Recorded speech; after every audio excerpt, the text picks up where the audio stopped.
민주주의 국가, 우리 한국 민주주의잖아요. 그죠? 민주주의 국가에서 주권은 누구에게 있습니까? 국민에게 있습니다. 그래서 이제 대한민국 헌법 1조 2항을 보면 대한민국의 주권은 국민에게 있고 모든 권력은 국민으로부터 나온다라고 명시되어 있습니다. 그렇다면 하늘나라는 어떨까요? 하늘나라는 민주주의일까요? 전혀 그렇지 않습니다. 천국은 모든 주권이 국민에게 있는 것이 아니라 누구에게 있을까요? 하나님께 있는 나라입니다. 그래서 링컨 대통령이 연설했다는 그 민주주의의 어떤 그 가치를 잘 드러낸 연설문이라고 역사적으로 두고두고 회자되고 있잖아요. 그래서 국민의, 국민에 의한, 국민을 위한 정부라고 해서 그 한마디에 그 민주주의의 어떤 가치가 잘 들어가 있는데, 하나님의 나라는 어떤 나라냐? 하나님에 의한, 하나님을 위한 나라가 바로 하나님의 나라다라고 말할 수 있다라는 거죠. 따라서 하나님 나라의 법칙은요, 이 땅에 우리가 지금 살고 있는, 우리들의 눈에 보이는 이 정치와 그 원칙과 너무 많이 다르다라는 거예요. 그래도 감사한 것은 우리가 예수님의 비유들을 통하여서, 특별히 이제 예수님께서 비유를 통해 말씀하실 때 특별히 하나님 나라에 대해서 많이 가르쳐 주셨거든요. 그래서 천국은 마치 이러면서 이렇게 말씀을 많이 해주셨단 말입니다. 그래서 예수님의 그 비유의 말씀을 통하여서 하나님의 나라가 어떤 나라인지 우리들에게 많이 가르쳐주고 계시다라는 거죠. 물론 하나님의 나라가 하나님의 그 의해서 움직여진다라고 해서 어떤 원칙이 없이 그때그때마다 다르다, 그런 말은 아니에요. 하나님은 우리들의 예측을 뛰어넘는, 예측 불가능한 분이시기도 하시지만 동시에 질서의 하나님이세요. 혼돈의 하나님, 무질서의 하나님이 아니에요. 하나님은 무질서 속에서 질서를 만들어내시는 분이시죠. 질서의 하나님이시죠. 그래서 제가 오늘 본문의 이 비유를 통하여서 발견한 하나님 나라의 원리가 있어요. 통치 원리. 그게 뭘까? 바로 은혜라는 거예요. 은혜의 원리예요. 그래서 설교 제목도 대가가 아니라 은혜입니다 라고 제가 정한 것이죠. 안전히를 바라기는 오늘 말씀을 통해서 우리가 은혜의 법칙을 발견할 뿐만 아니라 하나님의 풍성한 은혜를 우리들의 삶 가운데 누리는 귀한 은혜가 저와 여러분 모두에게 있기를 주님의 이름으로 간절히 축원합니다. 먼저 오늘의 비유는요, 아무런 문맥이 없이 지난번에 했던 것과 완전히 동떨어진 비유가 아니라 사실은 19장의 말씀과 연결해서 생각해 볼 필요가 있어요. 왜냐하면 오늘 우리가 함께 읽은 이 본문의 핵심 구절은 16절에 있다라고 할 수 있는데, 이 가르침은요 이미 19장에서도 한번 강조한 적이 있는 가르침이에요. 19장 30절에 나와 있는 그 가르침을 순서만 달리해서 다시 지금 말하고 있거든요. 19장 30절 보세요. 그러나 먼저 된 자로서 나중되고 나중된 자로서 먼저 될 자가 많으니라 그랬어요. 그러니까 19장 30절은요, 예수님이 장차 이제 인자의 그 영광을 가지고 재림주로 오실 때, 심판주로 오실 때 먼저 된 자가 나중되고 나중된 자가 먼저 된다라고 하는 어떤 역전의 원리, 순서가 완전히 뒤바뀔 것이고 순서의 역전이 일어날 것이다, 그 말씀을 해주신 거거든요. 이런 문맥에서 오늘 본문의 이 비유도 말씀하시고 그 본문의 줄거리로 16절을 말씀하시죠. 그래서 16절 보면 이와 같이 나중된 자로서 먼저 되고 먼저 된 자로서 나중되리라 라고 말씀하고 있었죠. 따라서 이 비유의 성격이 어떤 순서의 뒤바뀜이 있는 거구나라는 것을 우리가 예상할 수 있다라는 것이죠. 또한 20장의 제일 처음을 보면 이게 19장이랑 연결된다라고 하는 것을 가르쳐 주는 것이, 영어 성경에, 우리 한국말에는 그 왜냐하면이라는 단어가 없는데 영어 성경을 보면 제일 앞에 for라고 하는 왜냐하면이라는 접속사가 들어있어요. 성경의 원어를 봐도 가을이라고 하는 원어로 왜냐하면이라는 접속사가 그렇게 시작을 해요. 따라서 본문은 뭘 얘기해 주고 있냐? 먼저 된 자가 나중되고 나중된 자가 먼저 될 것이다, 왜냐하면 이라는 말씀으로 그거를 더 확실하게 설명하고 있다라는 것이죠. 그런 면에서 이 비유는요, 오늘 비유는 예수님의 이 비유를 듣는 당시의 사람들이 평상시에 생각했던 것과 전혀 다른 것들을 말씀해 주고 계시니까 사실은 당시의 사람들이 많이 놀랐을 거예요. 충격적이었을 거예요. 예수님께서 이 비유를 통해 당시의 사람들에게 또한 우리들에게, 현재의 우리들에게 말씀하고자 하시는 하나님의 뜻은 무엇일까요? 첫 번째로요, 천국은 하나님의 주권적인 은혜로만 들어간다는 거예요. 한번 다 같이 따라해 봅시다. 천국은 하나님의 주권적인 은혜로만 들어간다. 네. 오늘 비유를 보면은요, 예수님이 이 하나님 나라의 특징을 설명해 주기 위해서 지금 어떤 장면을 딱 세팅하셨냐면 추수하는 장면이에요. 그죠? 실제로 팔레스타인에서는요, 이 추수할 때에 많은 일꾼들이 필요했어요. 그래서 그 일꾼, 이 인력 시장 같은 곳에 그 일꾼들을 아침에 일찍 가서 그 사람들을 불러서 하루 이렇게 싹쓸 주고 일을 시키는 그런 현상들이 있었어요. 그래서 2절에 보면 하루 일하는 것이 한 데나리온이라고 그랬는데 실제로 이것이 당시의 그 규정에 잘 맞아요. 그러니까 이 비유가 단순히 예수님께서 아무런 근거도 없이 만들어낸 이야기가 아니라 자신 주변에서 실제로 일어나고 있던 그 일처럼 아주 정확하게 구체적으로 말씀하고 있다라는 거죠. 그런데 이 이야기에 나오는 주인의 행동이 평상시에 다른 사람들이 느끼기에는 조금 이상하다라고 싶을 정도였다라는 거예요. 왜냐하면 1절에 보면 이른 아침 6시, 아침 6시에 나와서 이미 품꾼들을 다 사서 그 농장에 들여보냈단 말이에요. 그러니까 유대인들의 하루는 해 뜰 때, 해질 때, 해 뜰 때 6시가 1시예요. 이렇게 계산을 해요. 그래서 오후 6시는 12시예요. 그래서 이미 주인은요, 이른 아침 6시에 그 농장에서 필요한 일꾼들을 다 사서 그 사람들을 들여보냈어요.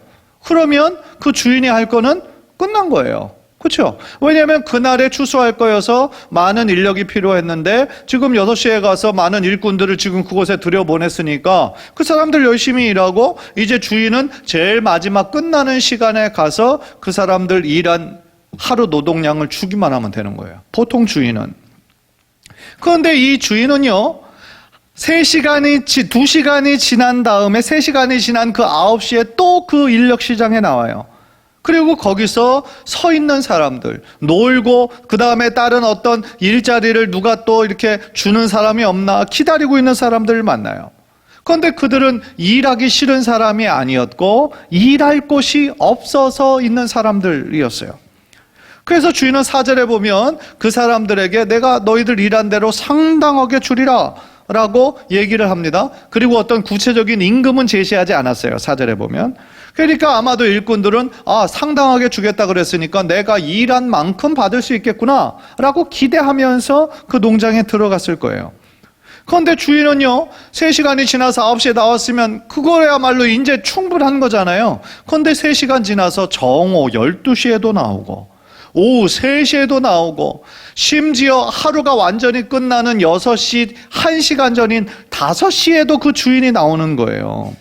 그리고 그때도 역시 놀고 있는 사람을 발견하여 포도원으로 들여보내는 거예요. 생각해 보세요. 오후 5시라는 시간은 일꾼을 살 시간이 아니에요. 정리할 시간이잖아요. 6시에 이제 퇴근이다. 그러면 보통 5시부터 이제 새로운 일을 하지 않고 정리하기 시작을 하는 거죠.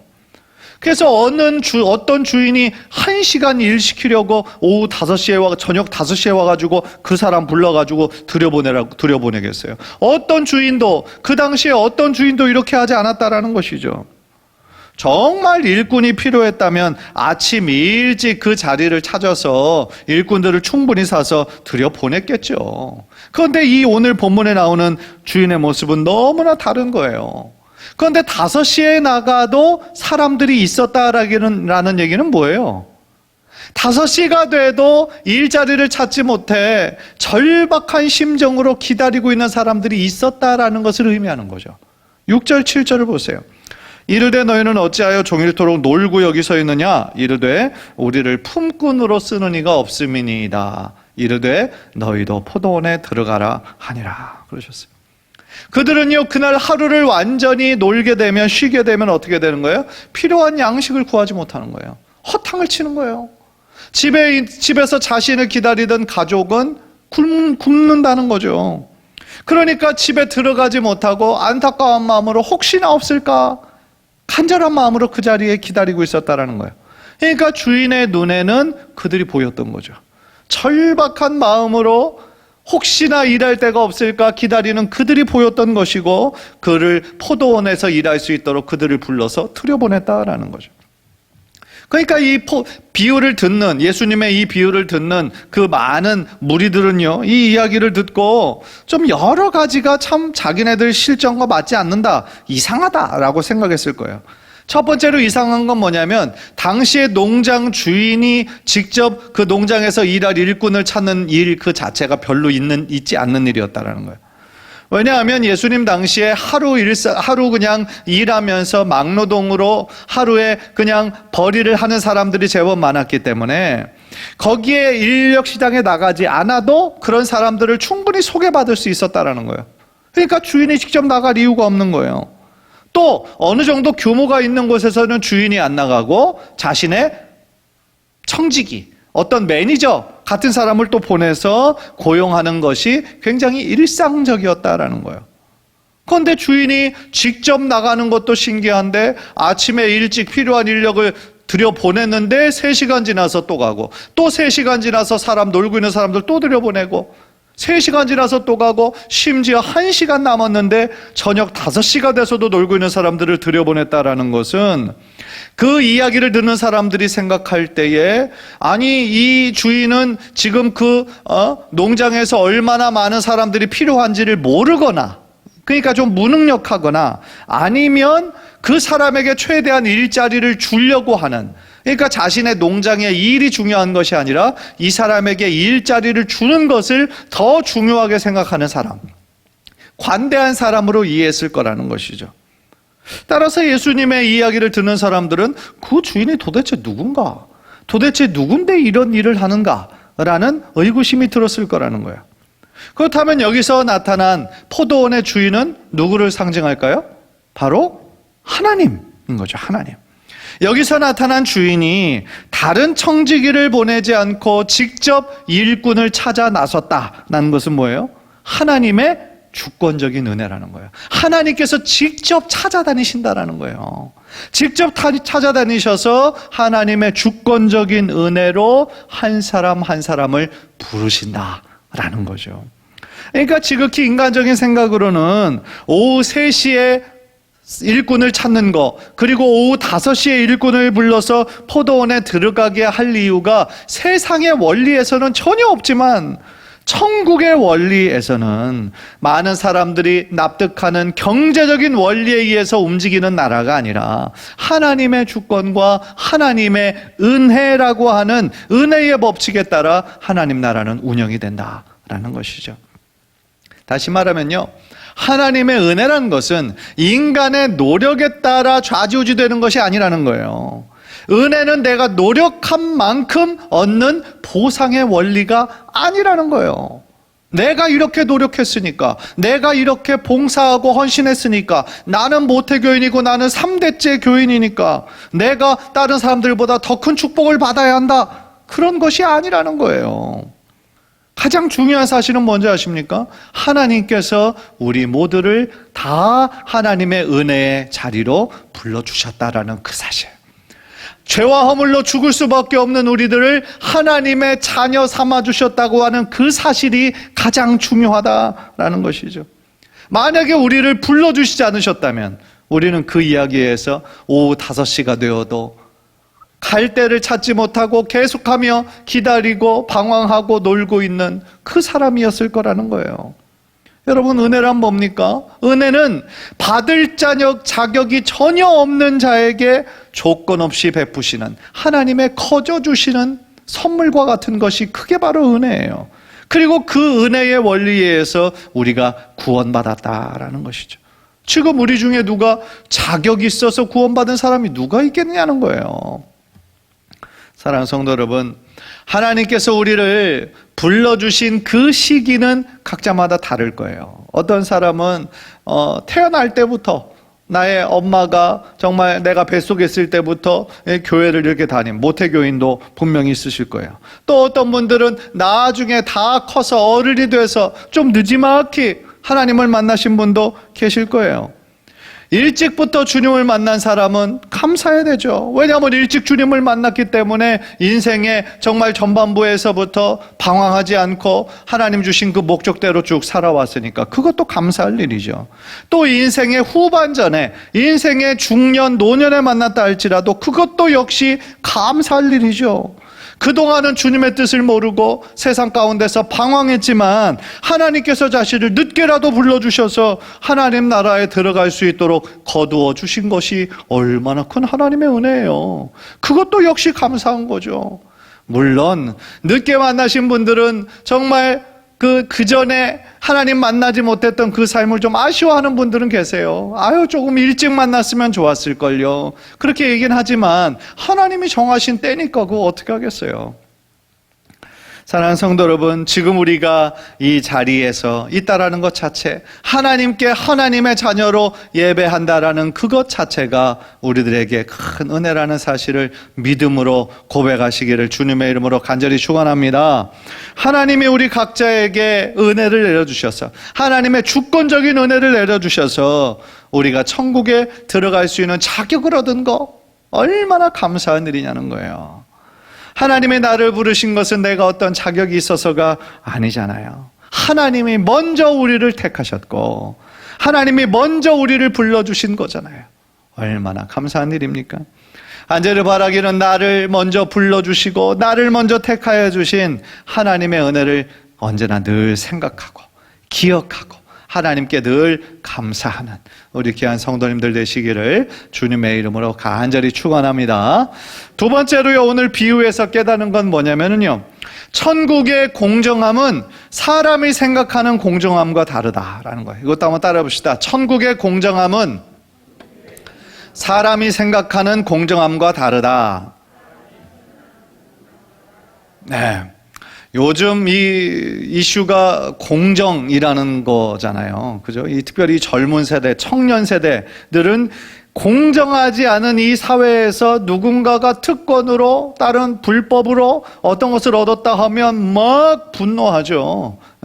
사실은 맞는 얘기죠. 공정해야 되는 거죠. 공정한 사회가 돼야 된다는 거죠. 그런데 천국의 공정함은 사람이 생각하는 공정함과는 또 많이 달라요. 예수님의 이 비유에서 전반, 후반이 있다라고 하면 후반은 어떻게 시작하냐면 품꾼들이 주인을 원망해요. 이제 일 다 끝나고 개수해되는 그 장면인데요. 이상하게 이 주인은 약속한 대로 다 주었거든요. 제일 처음에 그 일꾼을 불렀을 때 약속한 그 금액을 다 주었는데 그래도 원망하는 거예요. 왜 그랬을까요?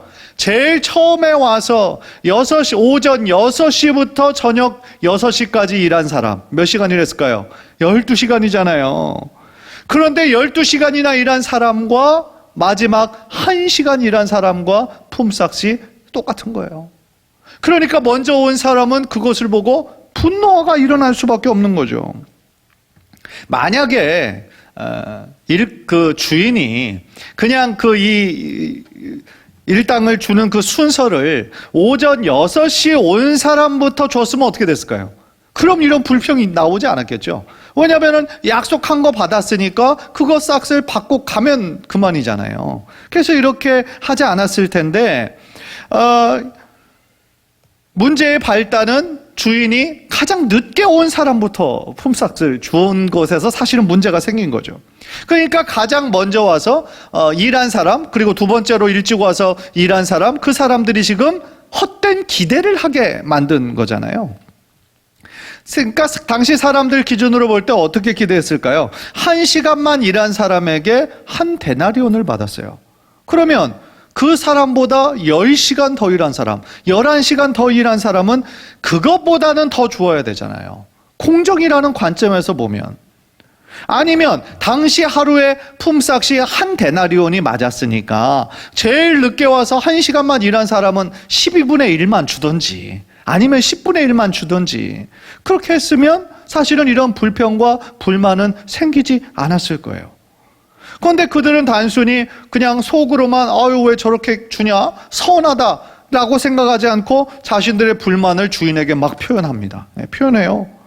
사실 한 데나리온은요 부족한 돈이 아니었어요. 부족한 돈이 아니고 그 당시 하루 일하는 노동에 그 싹이 맞는 거예요. 그러니까 적게 준 거는 아니에요. 그런데 왜 문제가 됐느냐? 가장 늦게 온 사람이 받는 금액과 자신이 받는 금액이 동일했으니까 그것을 비교하니까 문제가 되었다라는 거죠. 그런데 이 비유에서 자세히 보면은요 재밌는 게 있어요. 그게 뭐냐면 주인이 의도적으로 이 돈 주는 품삯을 주는 순서를 바꾸었다라는 거예요. 왜 그렇게 했을까? 첫 번째 온 사람이 그 장면을 보게 하기 위해서라는 거죠. 왜 그렇게 하셨을까? 이 이야기에서요 포도원의 주인은요 하나님의 사역을 대신하는 예수님으로 우리가 생각할 수 있어요. 그렇다면 제일 먼저 고용된 사람은 누구를 의미하는 것일까? 많은 신학자들이 제일 먼저 온 사람들이 바리새인들 아닐까라는 그런 예상을 해요. 왜냐하면 그들은 하나님을 먼저 믿은 사람이면 분명하죠. 그리고 예수님의 사역을 사사건건 시비를 걸었잖아요. 그러니까 그들이 볼 때 예수님은 기득권을 파괴하는 사람이고 이단자고 율법을 어기는 사람이었고 그렇게 생각했거든요. 이 바리새인들이 봤을 때는 언제나 눈에 가시예요. 그래서 그들은 틈만 나면 예수님을 어떻게 좀 흠을 잡나, 어떻게 좀 정죄해야 되나. 그러니까 예수님이 하시는 일을 아주 그냥 까칠한 눈으로 늘 바라보고만 있었잖아요. 그러니까 어떻게 보면 그 해석이 맞는 것 같기도 해요.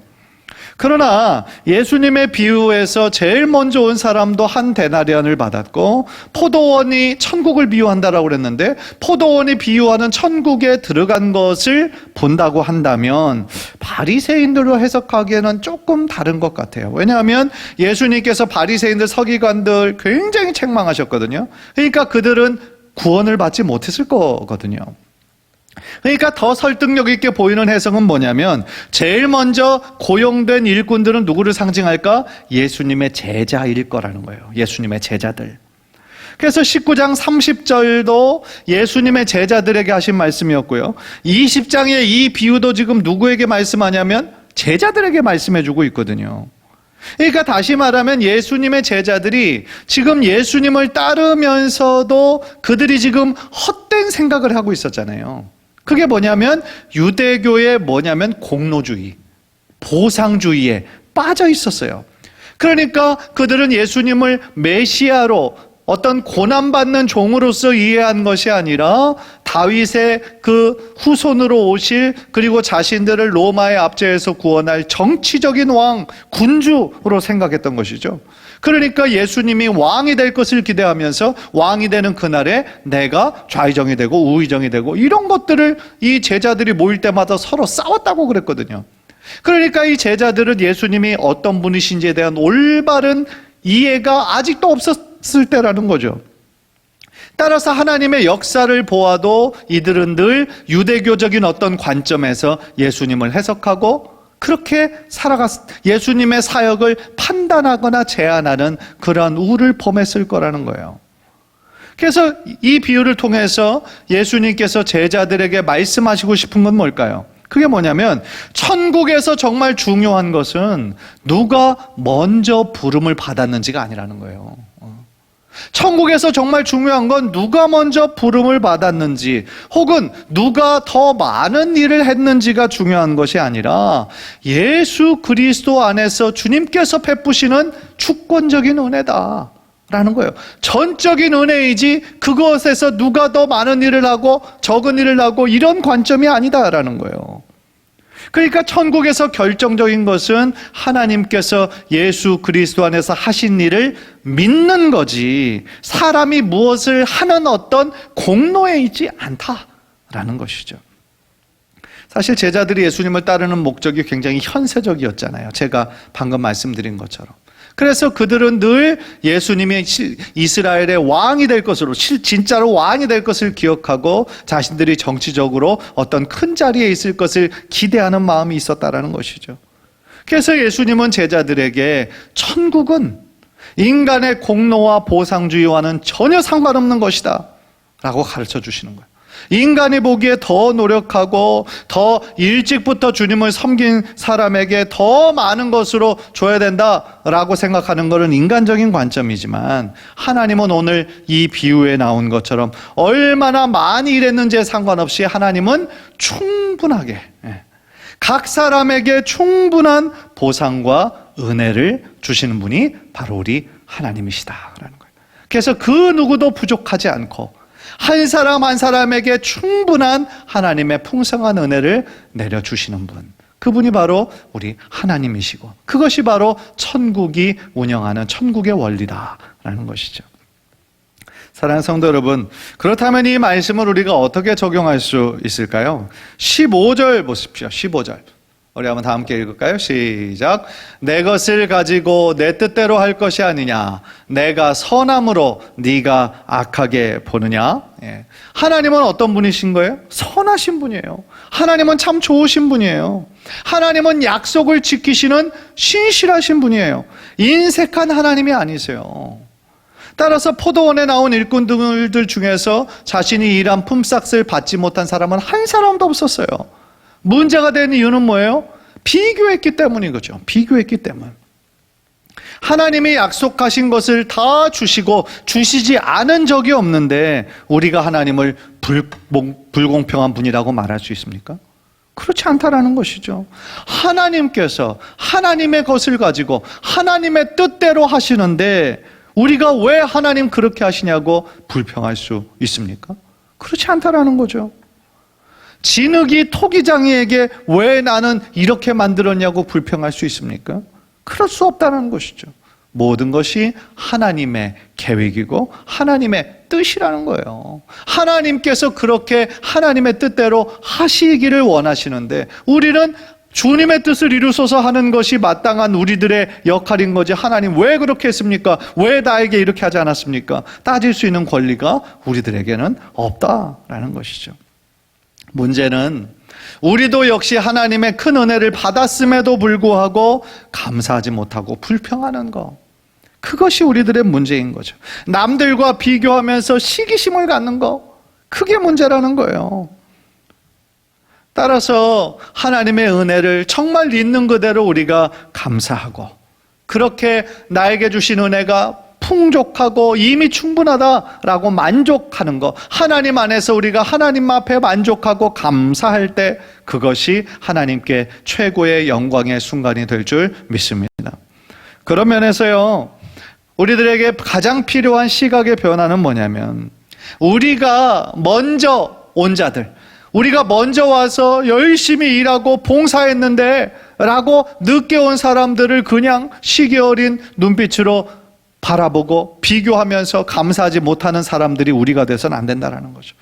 우리가 누구냐? 일찍 와서 일한 사람들이 아니라 우리가 바로 저녁 5시에 하나님의 전적인 은혜로 부르심을 받아서 천국에 들어가 정말 천국의 일꾼으로 부르심을 받은 사람이라는 그 청직이라는 사실을 우리는 늘 기억해야 된다라는 거죠. 정말 그 포도원이 닫히기 1시간 전에 우리를 불러주셨다면 우리는 얼마나 감사한 마음으로 그렇게 일하겠어요. 정말 오늘 하루도 공치고 아무것도 할 수 없었는데 1시간밖에 남지 않았는데도 나를 일꾼으로 불러주셔서 그 일을 하게 하고 동일한 싹쓸 풍성한 것으로 우리들에게 채워주시는 하나님의 은혜가 얼마나 크고 놀랍냐는 것이죠.